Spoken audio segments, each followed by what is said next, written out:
Let's quickly read this passage, then look at the questions. Sensation. This passage is about the difference between sensation and perception. It's a tough passage because it's a theory about what's happening in our brain, what's the difference. The language is difficult, so let's understand, simplify whatever we can, and attempt to answer the questions. All right? Very similar to a tough CAT passage that you're likely to get in an exam. 1 out of 4 passages that are given may turn out as tough as this. Sensation, let's be clear, has a different function from perception. So the function of sensation, the function of perception are different. Both are forms of mental representation, that ideas generated by the brain. So both sensation and perception are about mental representation, ideas generated by the brain. That's the similarity. But they represent, or they are about, very different kinds of things. They are ideas of the brain, true. But they represent, or what they are about, is two very different things. Let's understand. So far, so good. Perception. Let's see his description of perception. Perception is about what's happening out there in the external world. That's perception. What is happening outside? That is perception. The apple is red, the rock is hard, the bird is singing. That's perception. What is sensation? By contrast, sensation is more personal. It's about what's happening to me and how I, as a subject, evaluate it. Whatever it is, I am the subject, and perception is what is happening to me. How do I evaluate something? That is sensation. The pain in my toe, okay? The pain is in my toe and horrible. So that's a sensation. You have a pain in your toe and you are evaluating. That pain is there in my toe. That is happening to me. I'm experiencing it and I'm evaluating it. It's horrible. The sweet taste on my tongue. Okay, the sweet taste, you are tasting something, you taste something sweet. You will say, oh, my tongue has a sweet taste. You are experiencing the sweet taste. And your evaluation, it is sickly. The red light is before my eyes and it stirs me up. So there is a experience. You are experiencing something and then you are evaluating it. What am I experiencing? What am I feeling? What does it do to me? Understood? That is sensation. All right. It's as if in having sensations, we are both registering the objective fact of stimulation and expressing our bodily opinion about it. You're experiencing and you're expressing an opinion about it. But where do those extra qualitative dimensions come from? What can make the subjective present created by sensations seem so rich and deep, as if we are living in thick time? So he said that is fine. You are experiencing something and you are giving your bodily response or evaluation to it. But there is also an extra qualitative dimension that is there in sensation. Where does that come from? And what can make the subjective present created by sensation? So sensations create our present for us. Through sensations, our present is created. What about the subjective present created by sensations? Why does it seem so rich and deep?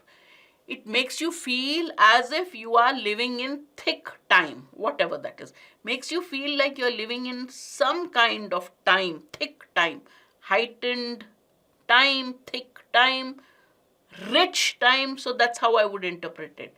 Those sensations, rich, deep feelings that you have, that makes your present and makes you feel as if these sensations are rich and deep and makes you feel as if you're living in thick time. Okay, whatever I've understood of it, you listen to it.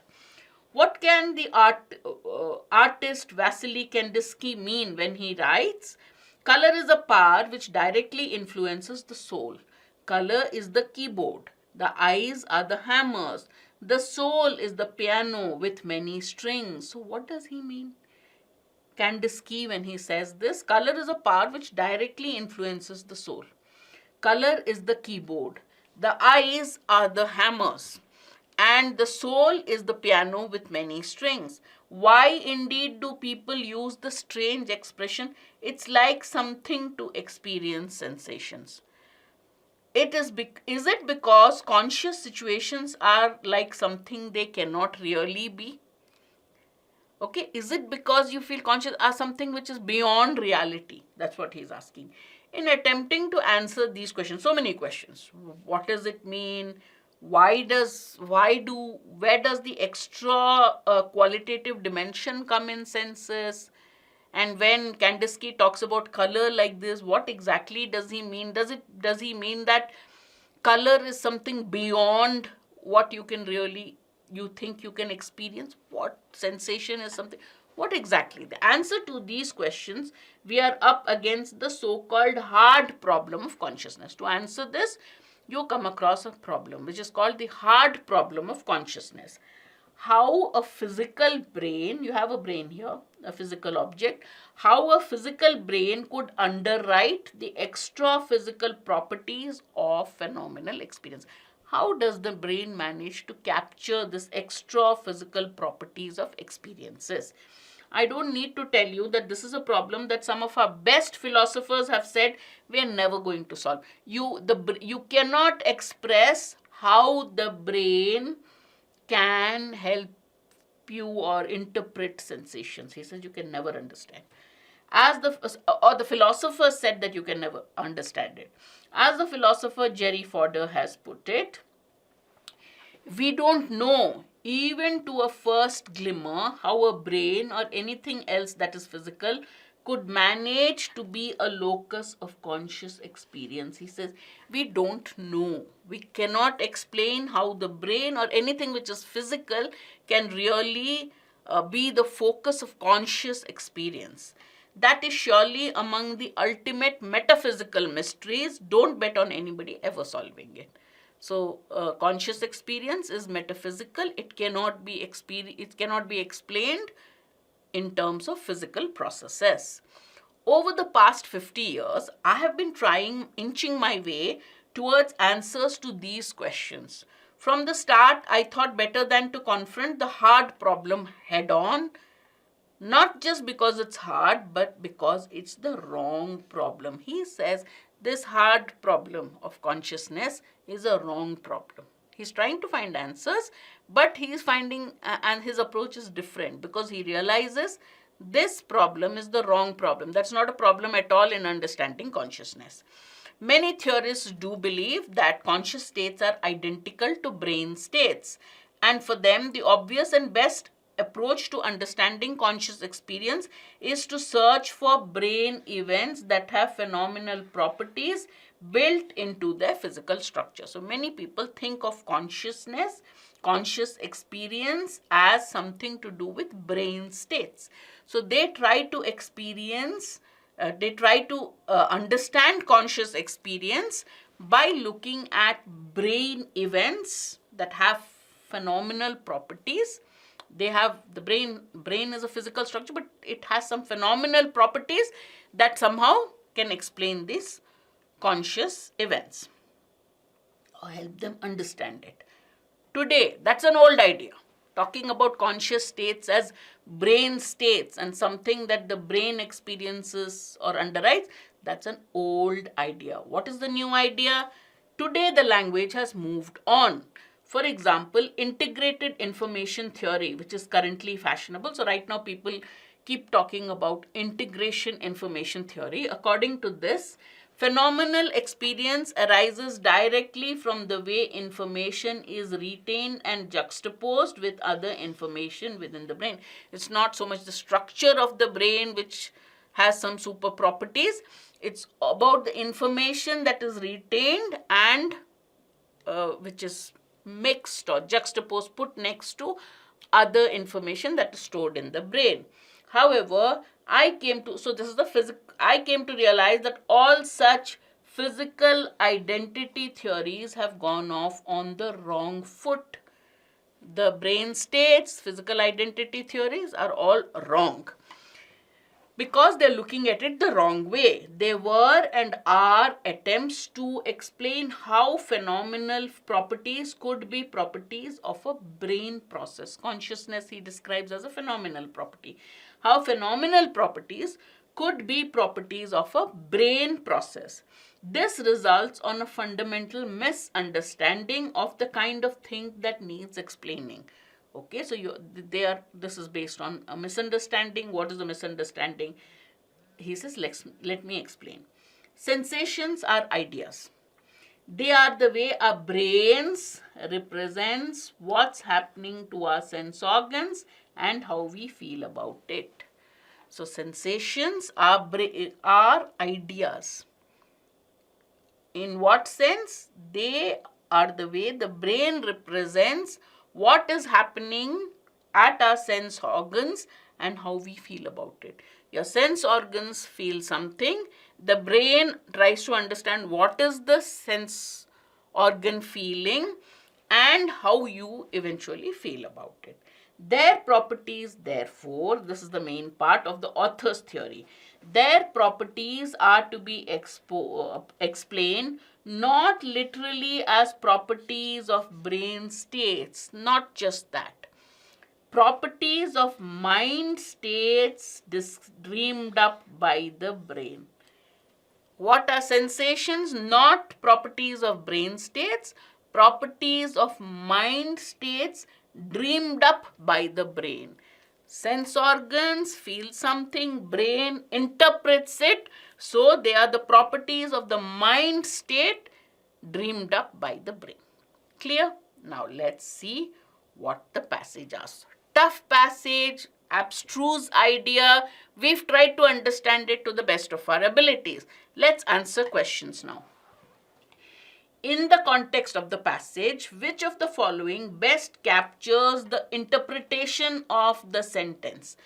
All you have to do is read the sentence, simplify it in your own words, break it up into stem words, and then look at an option which covers the stem words in the right form. Doesn't misrepresent or distort anything. So let's read the sentence and simplify it. What can make the subjective present created by sensations?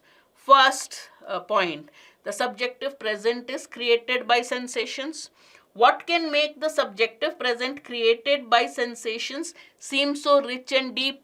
The subjective present, which has been created by sensations, seems to us very rich and deep. What makes the subjective present seem so rich and deep? Subjective present is created by the sensations. Subjective present feels rich and deep. What makes it feel so rich and deep? As if we are living in thick time. So there's something that makes our subjective present, which is created by sensation, seem very rich, very deep, and makes us feel as if we are living in thick time. So these are the 4 points. Thick time expression, I am still trying to see which one will give. So there's a temporal aspect to it, there's an intensity, rich and deep, subjective present created by sensations. What is it? Or it is something. Something makes us feel like that. That's it. The enigmatic nature of subjective sensations gives rise to a profound and immersive experience, evoking of living in a dimension of heightened intensity, rich and deep. Okay, subjective sensation. All right, he's not talked about subjective present. More importantly, hasn't mentioned thick time. So for me, 2 things are missing. I'll say not A. Whatever it means, not A. B. The subjective present infused with sensations. What did the author say? The subjective present is created by sensations. Here he says infused with sensation. So that itself makes my interpretation a little different. So I'll say not B. The intricate amalgamation of subjective sensations imparts a depth and intensity to the present moment. So the subjective sensations give a depth and intensity to the present moment, creating an immersive experiences that feels like we are dwelling in a realm of heightened temporality. Thick time is similar to heightened temporality. Shashi Tharoor's explanation of a simple sentence, but all the ticks are there. He's talked about the subjective present in terms of subjective sensations in the present. Second, depth and intensity, rich and deep, covered. Thick time has been covered. Therefore, C is the correct answer. Let me just quickly look at D. The profound intricacy of subjective sensations lead a sense of thickness to the present. No. Enveloping one in an immersing experiences that expands the fabric of time. No, I didn't understand it, but it definitely didn't sound like the first sentence. Therefore, the correct answer is C. In the exam, you won't attempt this question. Takes too much time. Move on. Alright, next one. Based on the passage, which of the following would best represent an example of sensation? What did the author say about sensation?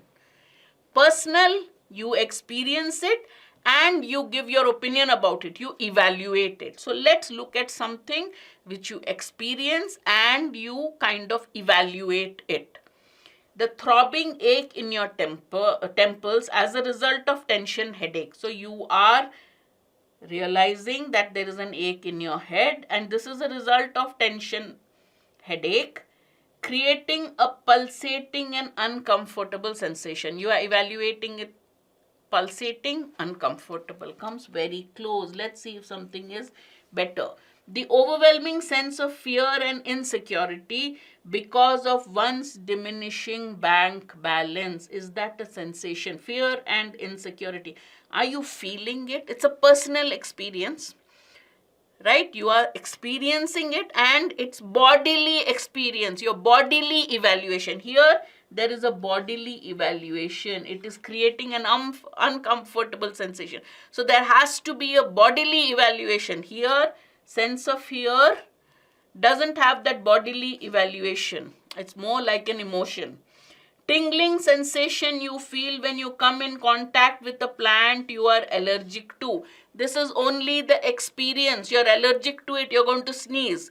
But there is no bodily evaluation that has happened. Your just experience is there. The evaluation part is not there. The warmth you feel when you wrap yourself in a soft blanket.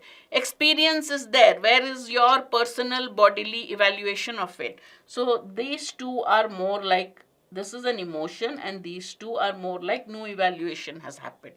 Therefore, the best is you have a tension headache, you're experiencing a headache, and what's your bodily evaluation? It is uncomfortable and it is pulsating. Therefore, the correct answer is A.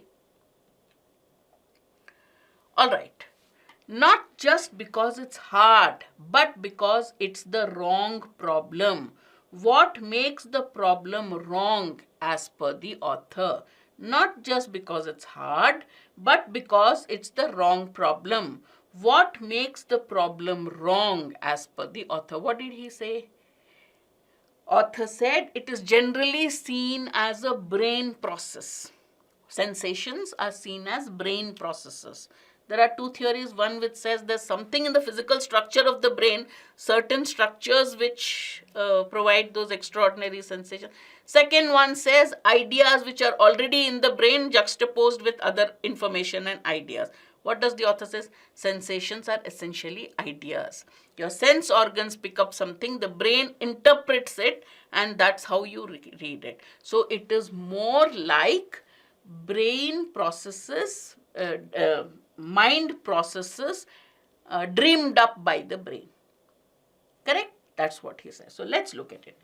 It assumes that conscious states are identical to brain states and focuses on searching for brain events that have phenomenal properties built into their physical structure, which the author argues is a fundamental misunderstanding. Question is, this only describes what is the old idea. It does not describe what is the wrong problem.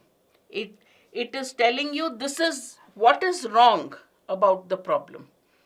It's not explaining. It's just explaining that it assumes that the conscious state is this, which according to the author is a fundamental misunderstanding. It doesn't tell you what is the misunderstanding. Doesn't tell you it is a mind state dreamed up by the brain. That has to be there. That is the wrong thing. It is not a brain process, but a mind process dreamed up by the brain. Those words have to be there. It attempts to explain how phenomenal properties could be properties of a brain process, which is based on a flawed understanding of the nature of sensations as brain processes. Yes, it explains how sensations could be properties of a brain process based on a flawed understanding of the nature of sensation as brain processes. What is that flawed understanding of the nature of the brain process? It's actually a mind process which is dreamed up by the brain. Therefore, this is the wrong thing about the problem. It fails to acknowledge that properties of sensations are not just properties of brain states, but properties of mind states. Incomplete. They are properties of mind state. The brain is still involved, right? It is properties of mind states dreamed up by the brain. Has not written that. So C is incomplete. It overlooks the subjective and personal nature of sensations, focusing instead on, D talks about the difference between sensation and perception, which is not what the author is saying is the wrong thing. Wrong is the approach is wrong. They are seeing it as brain states when it's actually a mind state dreamed up by the brain. Therefore, the correct answer is B. Which one of the following sets of terms best serves as keywords to the passage? Now, here, think of the way the author explained the passage. What did he say first? Perception and sensation are two different things. Then he tells you the difference between perception and sensation. So if we look at it, we will say there would be perception, sensation. Then he goes on to describe the flawed theories about sensation, and then he talks about flawed theories, which is the hard problem of consciousness, correct? And then he actually tells you it is more about mind states rather than mind states dreamed up by the brain. Consciousness, physical identity theory, integrated information theory, mind states. What does this do? What does this do? Does it cover the entire passage? It doesn't tell you about the difference between perception and sensation, doesn't tell you the hard problem of consciousness, doesn't tell you the flaws. So it misses out a lot of key ideas, right? Phenomenal experience or sensation, external world, which is perception, subjective present metaphysical mysteries, which is very incomplete and vague, the fourth part. Perception, sensation, qualitative dimensions. What is the extra qualitative dimensions? How does that come about? Hard problem of consciousness, and then the author's approach to finding the answer. So this comes closest to the author's order. Brain events, physical structure, sense organs, Jerry Fodder. It doesn't cover the main theme. Mean the perception, sensation, qualitative, the extra qualitative dimensions, that cannot explain it. That can be explained. That has been, people have tried to explain it, the hard problem of consciousness, but the thing is, these are flawed. This is the actual answer. Therefore, the one that comes closest to the key ideas in the passage is 8. All right.